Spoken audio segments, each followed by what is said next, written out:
You thought you were getting better. You had 3 weeks of something close to sleep. You went a whole afternoon without thinking about it. And then your partner told you something else. Or you found something else. Or a question you asked got an answer that didn't match what you'd been told before. And now you're back to the bathroom floor, wondering why your recovery keeps restarting and why every new disclosure feels like a whole new betrayal. If you've been asking that question, we want to give you a direct answer. So the reason Trickle Truth feels like a new betrayal is because it is one. Each new piece of information about what actually happened isn't a continuation of the original wound.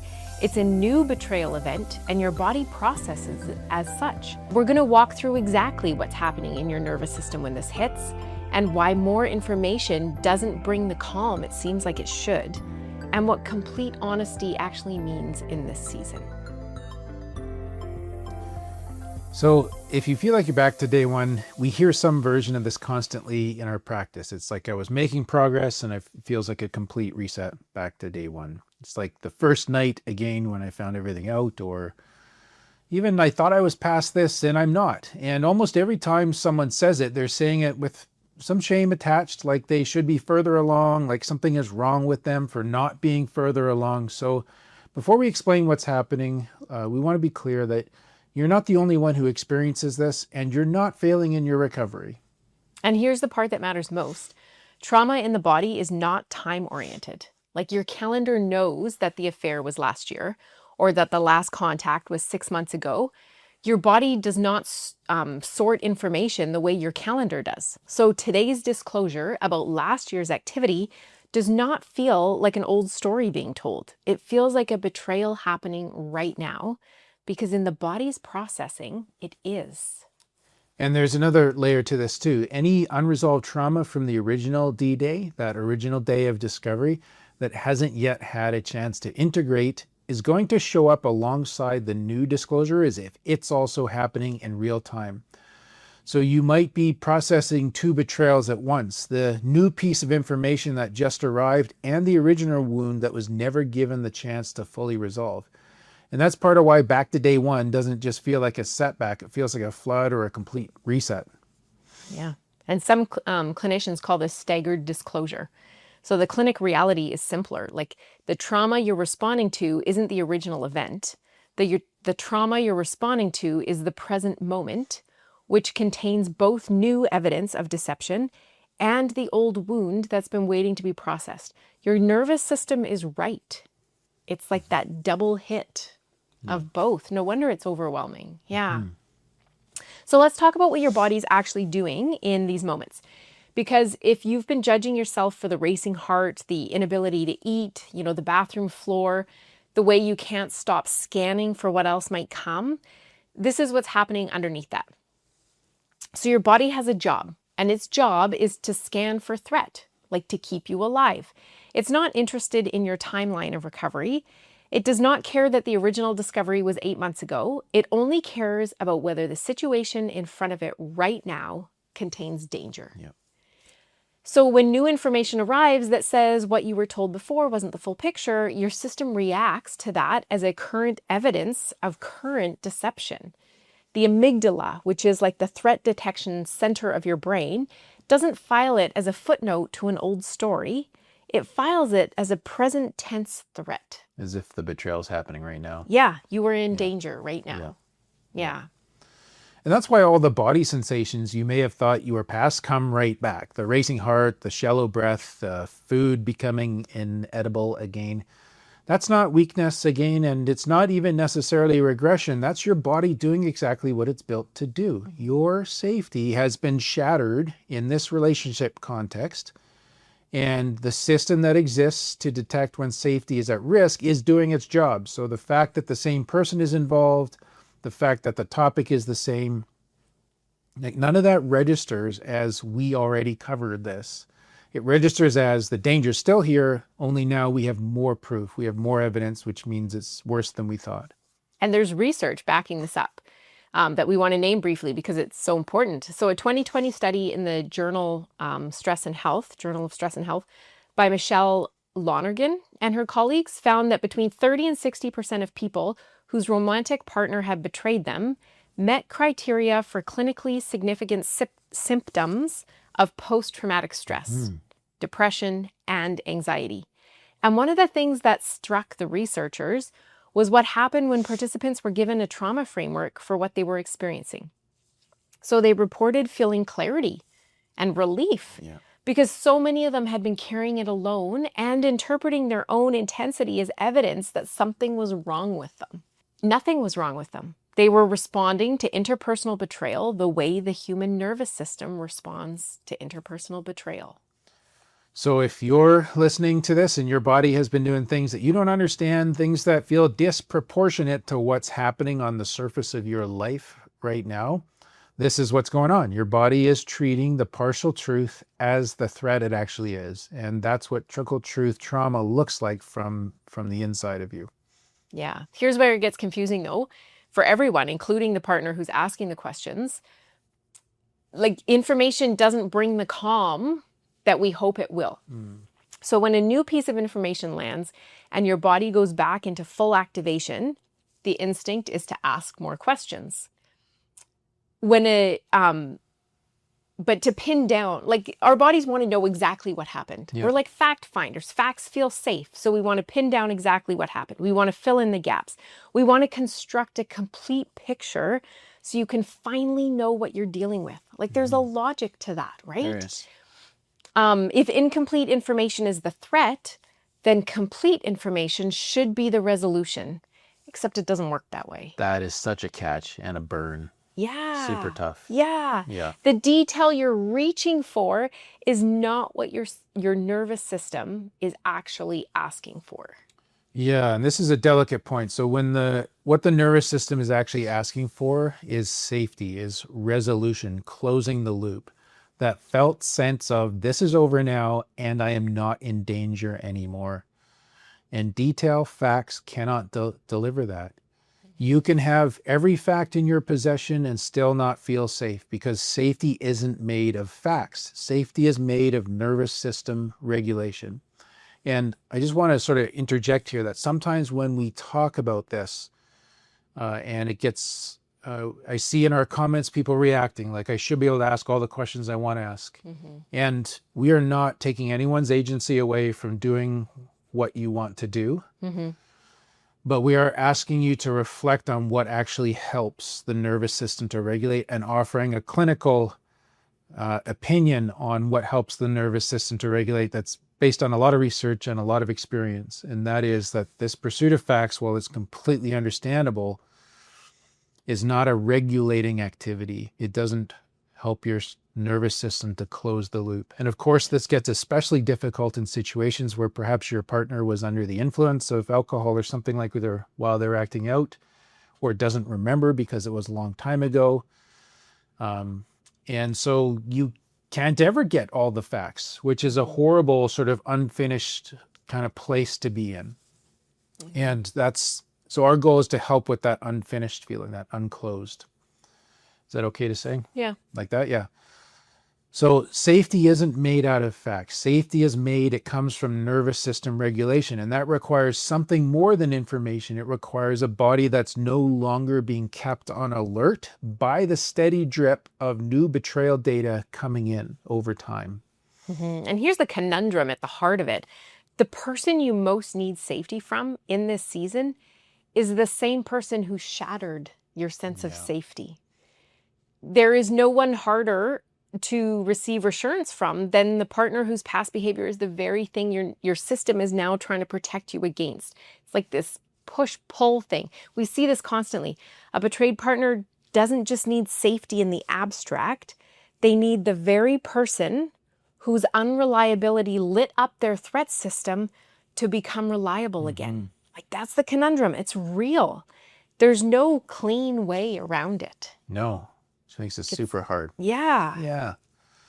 And so what we can say is what doesn't work. So going on a fact-finding mission with the partner who betrayed you doesn't deliver the calm your body is asking for. It usually makes the activation worse or increases the activation in your body because each new fact is being processed as another data point of new betrayal, restarting that whole cycle of trying to resolve those profound intense feelings that you're experiencing. So the information that you want doesn't soothe, it compounds. Yeah. What does help in those acute moments before the bigger conversation about full honesty can happen is reassurance of safety in the present, somatic regulation skills, and the recognition that what your body is doing is normal. Like, notice your breath, notice where you are in the room, notice that you've already survived the first discovery, which means you can survive the activation that has returned. None of that erases what happened. It just keeps you in your body while you decide what you want to do next. So we want to name something carefully here too, because it's easy to slide into making this someone else's fault. Trickle truth almost never happens because someone is calculating sort of intentionally that this is the most efficient way to inflict damage. It happens for two specific reasons, usually, and both of them are clinically understandable. It doesn't make it any less painful, of course, but it's clinically understandable. The first one is that the betrayed partner in acute hyperarousal, their nervous system is activated, they ask questions their partner did not want to answer. And this isn't interrogation for its own sake, and that's certainly not blaming the partner for asking these questions, but the body is trying to reach the same level of activation that it reached on the original D-Day, because the body has a powerful instinct to close the loop on a trauma that it was not allowed to close. The questioning is the body's attempt to finish the story, to know everything so that the threat can be filled in or filed as fully accounted for. And we sometimes call this traumatic reenactment. So it's an attempt to revisit the original intense disclosure, discovery event, but this time to come through it with mastery and some sense of closure. And that's what can drive the questioning. And that's where the cycle starts, right? The partner who's being asked, watching the distress increase with every answer, knows the next detail isn't going to help, but they answer anyway, because saying no feels like another form of dishonesty, or because they believe that if they refuse to answer, that will end the relationship. So the answers come and the cycle reinforces itself, and each answer activates the asking partner's system further, which generates another question, which extracts another answer that the system reads as more betrayal. So this is a normal but like vicious pattern. And the asking partner's not at fault for it. Their body's trying to do what bodies are built to do. But we're not saying that any of this makes the situation okay. We're explaining why the system feels like it has no other option in those moments. Yeah. And the second reason that trickle truth happens is that the partner who's been disclosing sincerely believes that small amounts of difficult truth at a time are kinder than one large dose of reality. It's one of the reasons they believe. I think there's also some self-protection in there. Like if I dribble this out, maybe there's more chance that our relationship will survive. Yeah, like if I tell them everything at once, Yeah. I'm hooked. Yes. Yeah. Yeah.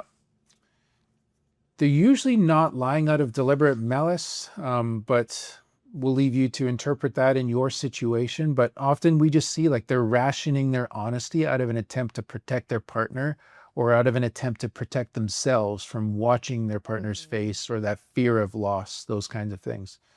And in a sense, like, of course they would do that. We're not coddling them. We're not letting them off the hook. But in some ways, like their sight of the pain on your face is landing, hopefully, ideally, usually. And so, of course, they would meter or trickle out what they're doing as a response to that. But the problem is that this rationing strategy that feels merciful in the disclosing partner's head is in the betrayed partner's body exactly the opposite. It's not helpful. And every new piece of information, again, is another betrayal arriving just on a different day. And the body never gets the chance to integrate the full reality once. It's forced to keep restarting that integration and trying to make sense with each new revelation, each new piece of information, each new disclosure. And both patterns produce the same outcome. The partial honesty that feels like protection in the disclosing partner's head is felt in the betrayed partner's body as an ongoing series of new betrayals. This is not a question of who is to blame. This is a question of what the situation actually is, regardless of intentions on either side. That's just what's happening in the bodies. When you guys run into the question of what the situation actually is, like, how do you navigate that? We're curious. Please let us know in the comments. So the clinical principle here is unambiguous. The most complete honesty possible at the front of disclosure does the least cumulative damage. The slow drip approach, however well-intentioned, for whatever reasons that comes, prolongs the trauma and compounds the trauma.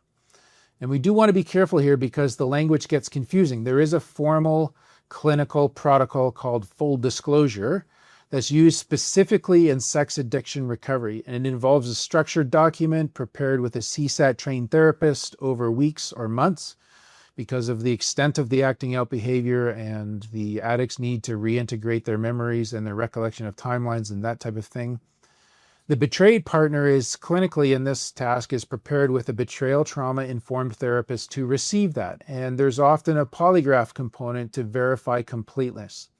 Full disclosure exists because sex addiction recovery typically involves years or decades of compulsive behavior and a systematic pattern of deception that requires a very deliberate, intentional clinical container to surface as much safety as you can in the face of disclosing so much acting out behaviors. And that's its own thing. Mm-hmm. But what we're talking about here is, like in this conversation, is the broader principle. So that ongoing partial honesty perpetuates harm.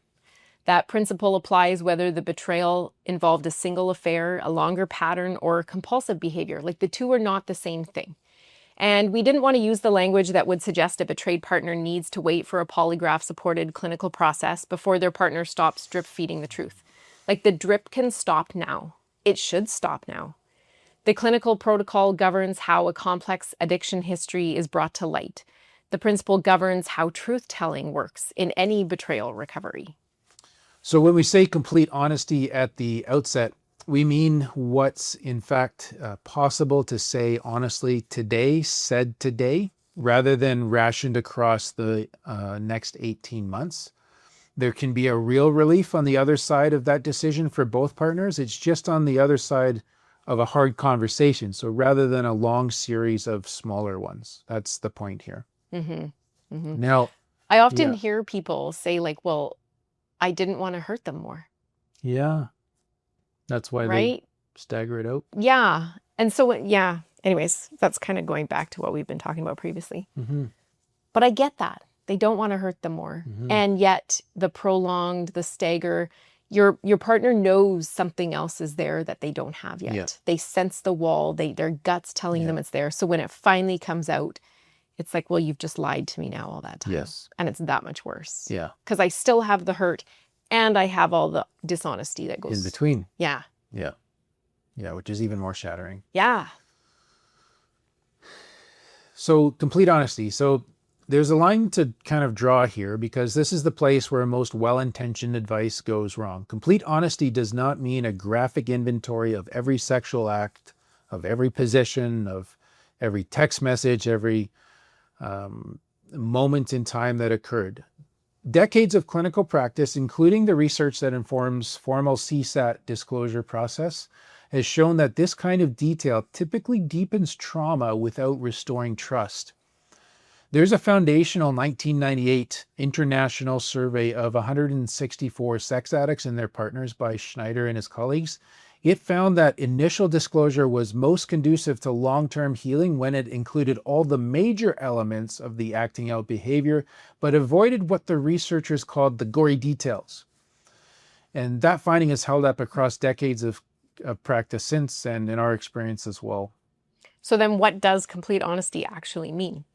So it means information that restores the betrayed partner's sense of reality. So closing the gap between what they have been told and what actually happened.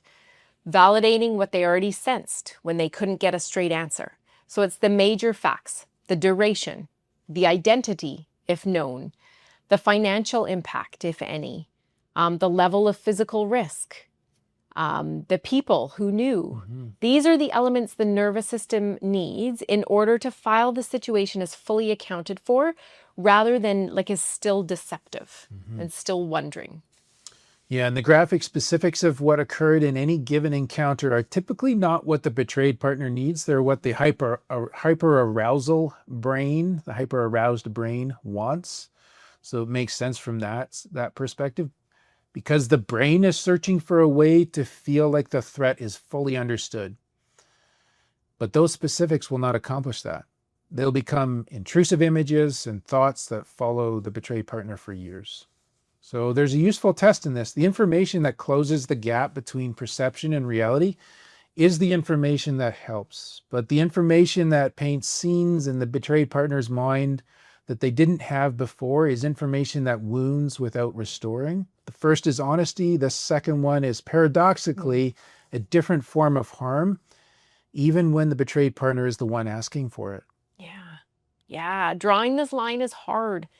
Many betrayed partners want every detail because their nervous system is convinced that knowing everything is the only way to safety.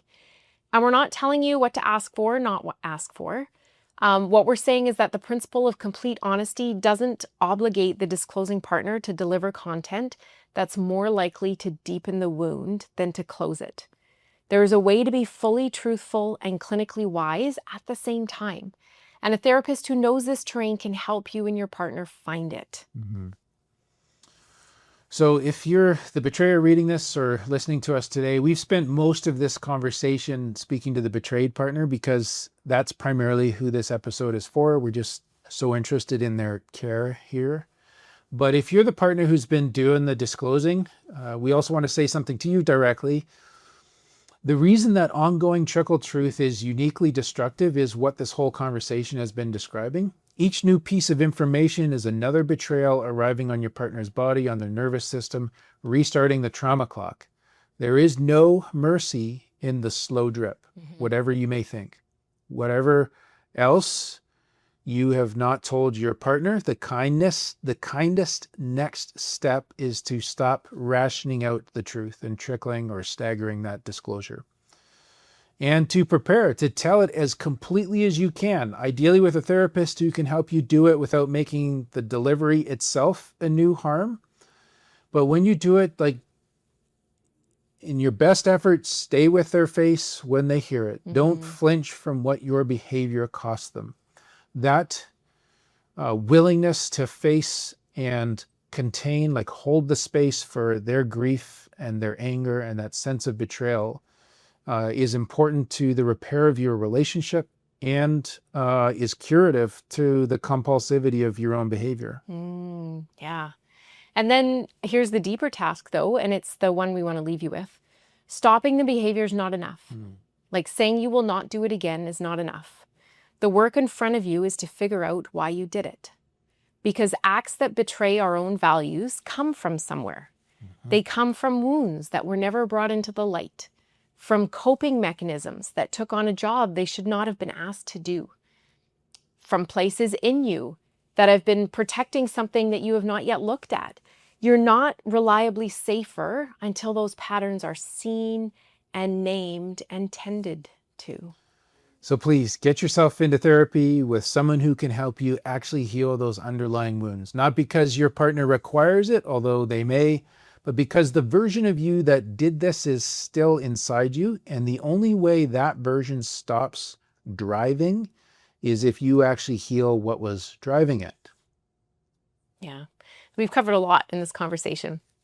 If you're the betrayed partner who came in carrying shame about how like non-linear your recovery has been, and you're now sitting with the recognition that the betrayal might still be happening in the form of partial truth, that's a heavy thing to be holding right now. And if you're the partner who's been disclosing and something in this conversation has named what you've been doing in a way you couldn't quite see before, that's heavy too. It is, yeah. And whichever one you are, our therapists at Therapivo do specialized work in exactly this terrain: betrayal recovery, in disclosure structure, the slow work of helping a nervous system file what happened so it can stop firing on every fragment of new information that comes in or searching for that. We do our sessions via Zoom, so location usually isn't a barrier. The easiest first step is a free 20-minute consultation to see if it's the right fit. If you're on YouTube, the link is in the pinned comment. If you're listening to our podcast, you can head to our website at therapivo.com. There's one thing we want you to take away. It's this. The back to day one feeling is not weakness. It is your body's accurate threat detection responding to new betrayal information exactly as it's built to respond. When the new information stops arriving, the back to day one moments often begin to slow down. Not because you've become tougher, but because the threat your body was responding to is no longer present in your relationship. And recovery from this is possible. Though not automatic and not on a timeline anyone can promise, but we want to be honest about both of those things. Yeah, and here's what we want you to land with as we wrap up here. The shift that you've made over the last however many minutes just listening, just by understanding why your body is doing what it's doing, that's real, that's legitimate progress. You don't have to be further along on someone else's timeline for the work you're doing right now, right here with us to count. You did not break something that requires you to fix yourself. Something was broken to you. And it's still being broken in installments. And that ends when the installments end. And what comes after has the chance to actually be what recovery looks like. That's what we mean when we want to say we want to normalize therapy. Like, not as a last resort, not as something only people like in crisis do, but as something that helps people stay in their own bodies while they figure out how to keep going.